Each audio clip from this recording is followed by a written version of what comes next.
Hello everyone, my name is Richa Mahajan, Assistant Professor from the Department of Journalism and Mass Communication, Jagannath University, Jaipur. Okay, today my topic is setting up a studio. The following are steps involved in getting a photo studio. Get a good room. The room should be bare and white. Ideally, the floor should be concrete and painted with industrial grade white paint. Avoid carpet, floor padding or rugs. Much of the equipment is electrical and this should cause a fire hazard. Work on the proper lighting. Lighting is the most important part of photography. First, make sure that your studio will not allow any outside light sources to creep in. For most photography, a small crack under a door won't be a problem, but even that can ruin certain types of shots. 3 umbrella lights are sufficient for any size studio. These are spotlights that actually face away from your subject and point at a large white umbrella which reflects and diffuses the light evenly.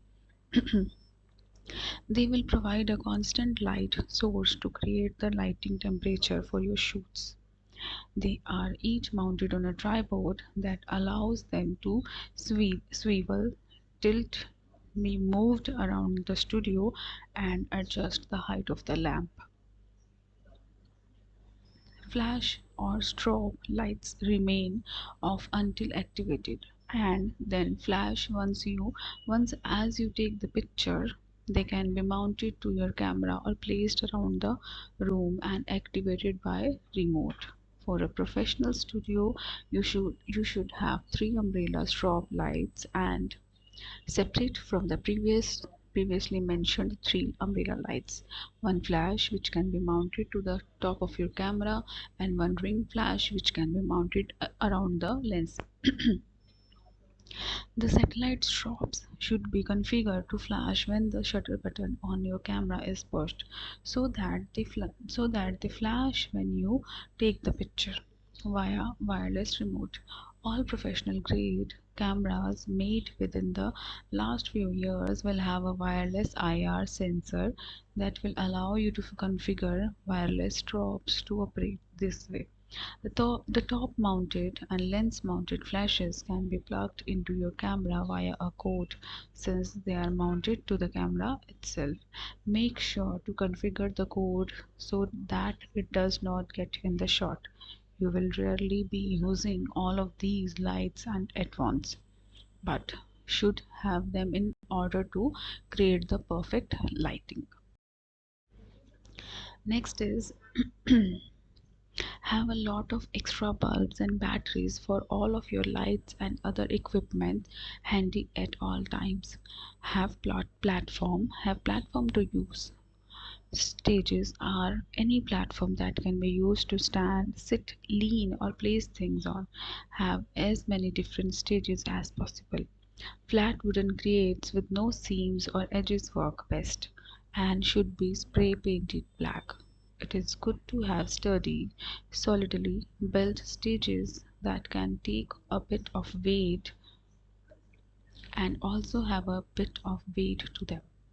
It is the best if one side is left open so you can use them for storage for things such as backdrops and other soft props. Have tripods. One tall and one short tripod are enough to allow you any shooting angle. Get tripods that allow full tilt, rotation, height adjustment and are light but sturdy. Get solid sturdy trusses that can handle the weight of your lights. Trusses are metal frame structures that allow you to hang lights from them, hang backdrops from them, and will be an important factor in changing the look of your studio. The size and number should depend on the size of your studio. Some trusses are available that are adjustable in size. Try to have at least 3 trusses. Have 1 or 2 ladders handy. You will need them to hang backdrops from high trusses and to mount lights on the trusses as well. If your lighting tripods are not tall enough to get the lighting you desire, you may have to set the lighting tripod on a stage to give it extra height.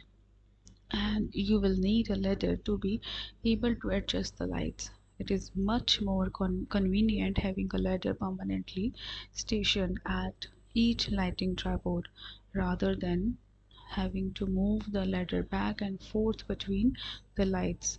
This will annoy clients, models, hairstylists, makeup artists, wardrobe specialists, and other staff who are paying for their time by the hour. Gels are thin, tinted pieces of see-through plastic that vary in color.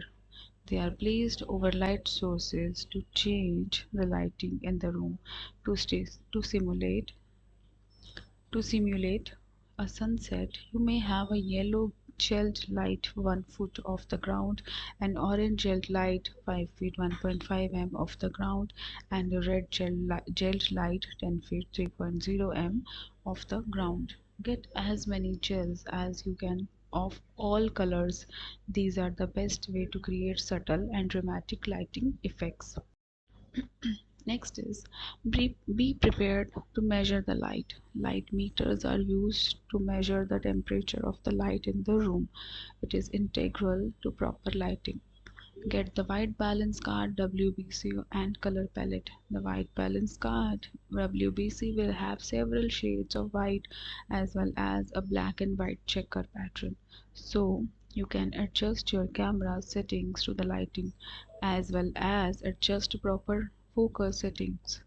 The color palette is used in conjunction with the light meter to create the desired colored lighting in the studio. Many good color palettes also include a selection of matching gels. Have a way to operate equipment remotely. The remote shutter button is a device used to remotely activate the shutter and take pictures without touching the camera itself. This is important if your camera is mounted on a tripod and must not be moved between shots. Wireless remotes are the best as this prevents you from too far, staying too far while holding the remote and pulling your camera by the cord. Having memory cards and film. Most professionals use digital SLR cameras which require memory cards. Have either multiple cards or upload them to another electronic device, is that laptop, desktop, etc. If using film, make sure to label each roll carefully and have proper storage in a cool dry place. Use fans. All of this lighting and equipment will produce a lot of heat. Take into account the fact that you want all of the outside light sources blocked and you are probably not going to be in a well ventilated area. Have at least 5 fans used to create dramatic effects with have at least 5 fans blowing away from your subject and dissipating and the heat at as best as possible. Fans can also be used to create dramatic effects with fabric, clothing, and hair. Next is have a lot of extension cords to plug in all of your equipment. Get power strips that have fuses and surge protection. Label them and do not plug over one over do and do not plug one power strip into another power strip. Use on power strip for all your fans, one for your umbrella lights, one for your strobe lights, etc. This way an electrical problem is easily identified and there is not too much power being drawn from any single socket.